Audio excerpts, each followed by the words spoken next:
کہ کیا نیکی کا واقعی کوئی صلہ ملتا ہے؟ آج ہم ایک ایسی ہی چھوٹی سی لیکن بہت طاقتور کہانی سنیں گے۔ یہ کہانی بتاتی ہے کہ کیسے مہربانی اور ایمانداری جیسے چھوٹے چھوٹے کام بھی کسی کی زندگی کو ہمیشہ کے لیے بدل سکتے ہیں۔ بظاہر یہ ایک سادہ سی کہانی ہے، لیکن اس میں ایک بہت گہرا سبق چھپا ہے۔ تو پھر شروع کرتے ہیں اس کہانی کو اور ملتے ہیں اس کے مرکزی کردار سے۔ تو کہانی شروع ہوتی ہے ایک چھوٹے سے بہت ہی خوبصورت گاؤں سے۔ وہاں آمین نام کا ایک نوجوان رہتا تھا۔ اب دیکھیے، آمین غریب ضرور تھا، لیکن اس کا دل نیکی اور مہربانی سے مالا مال تھا۔ آپ کہہ سکتے ہیں کہ اس کے پاس پیسہ تو نہیں تھا، پر اس کی اصل دولت اس کا اچھا کردار ہی تھا۔ اور وہ کام کیا کرتا تھا؟ روز سخت محنت سے گاؤں والوں کے لیے پانی بھر کر لاتا تھا۔ اب یہ کام چھوٹا سا لگتا ہے، لیکن اس سے اس کی محنت کا تو پتہ چلتا ہی ہے۔ ساتھ ہی یہ بھی صاف نظر آتا ہے کہ خدمت کا جذبہ اس کی فطرت میں تھا۔ تو اب دیکھتے ہیں کہ کیسے ایک بالکل معمولی سا دن امین کے لیے ایک ایسا موقع بن گیا جس نے اس کے کردار کو آزمایا۔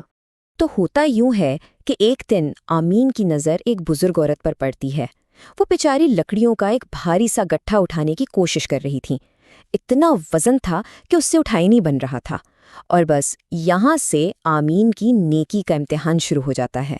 امین نے ایک پل بھی نہیں سوچا، فوراً آگے بڑھا اس کی مدد کے لیے، اور وہ بھاری گٹھا اٹھا کر اپنے کندھوں پر رکھ لیا۔ یہ بالکل ایک قدرتی، ایک فطری سا عمل تھا۔ صاف ظاہر تھا کہ اس کے ذہن میں کسی انعام یا بدلے کا خیال دور دور تک نہیں تھا۔ اس کی اس مدد پر اس بزرگ عورت نے اس کے لیے دل سے دعا کی، اور یہ صرف کہنے کی بات نہیں تھی، یہ کوئی رسمی شکریہ نہیں تھا، یہ ایک ایسی سچی دعا تھی جو آگے جا کر اس کہانی کا آپ کہہ لیں کہ ٹرننگ پوائنٹ ثابت ہوئی۔ لیکن آمین کا امتحان ابھی ختم نہیں ہوا تھا۔ اب اس کے سامنے ایک الگ قسم کی آزمائش تھی۔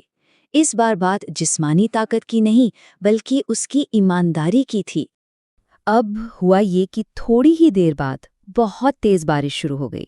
امین نے فوراً ایک درخت کے نیچے پناہ لے لی، اور اسی بارش نے انجانے میں ہی صحیح اگلے اہم واقعے کے لیے سٹیج سیٹ کر دیا۔ تو اب آگے کیا ہونے والا ہے؟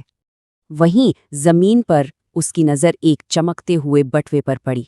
اب سوچئے، ایک غریب لڑکا، سامنے پیسوں سے بھرا بٹوا۔ شاید ایک لمحے کے لیے دل میں لالچ نے سر اٹھایا بھی ہو، لیکن امین نے فوراً اس خیال کو جھٹک دیا۔ اس نے اپنے اندر اس آزمائش کو جیت لیا۔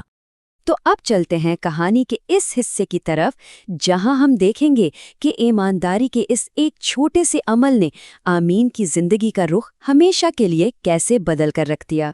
امین نے کیا کیا؟ اس نے اس بٹوے کے مالک کو ڈھونڈا اور وہ اسے لوٹا دیا۔ پتہ چلا کہ وہ مالک گاؤں کا ایک جانا مانا عزت دار تاجر تھا۔ دیکھیے، امین نے مشکل راستہ نہیں بلکہ صحیح راستہ چنا۔ وہ تاجر امین کی ایمانداری سے اتنا متاثر ہوا کہ اس نے فوراً اسے اپنی دکان پر نوکری کی پیشکش کر دی۔ یہ تھا اس کی نیکی کا پہلا فوری صلہ، اس کے ایک صحیح فیصلے کا نتیجہ۔ اور یہاں سے امین کی زندگی بالکل بدل گئی۔ ذرا سوچیں، کہاں وہ ایک غریب پانی ڈھونے والا، اور کہاں اب ایک عزت دار تاجر کا مددگار۔ اس کی ساری مشکلات بس ایک پل میں ختم ہو گئیں۔ تو پھر اس پوری کہانی سے آخر ہم سیکھتے کیا ہیں؟ کیا ہے اس کا اصل پیغام؟ اس کہانی میں دیکھیے، دو بہت گہری باتیں ہیں۔ پہلی یہ کہ خلوص نیت سے کی گئی خدمت کا صلہ ضرور ملتا ہے، بالکل ویسے ہی جیسے آمین کو اس بزرگ عورت کی مدد کے بعد دعا ملی۔ اور دوسری بات کہ ایمانداری کبھی بیکار نہیں جاتی۔ اس بٹوے کو واپس کرنا اس بات کا ثبوت ہے، اور آمین کی بدلتی ہوئی زندگی ان دونوں باتوں کا جیتا جاگتا ثبوت ہے۔ اور یہ کہانی ہم سب کے لیے ایک سوال چھوڑ جاتی ہے کہ ہماری اپنی زندگی میں نیکی کرنے کا اگلا موقع کب اور کہاں ملے گا؟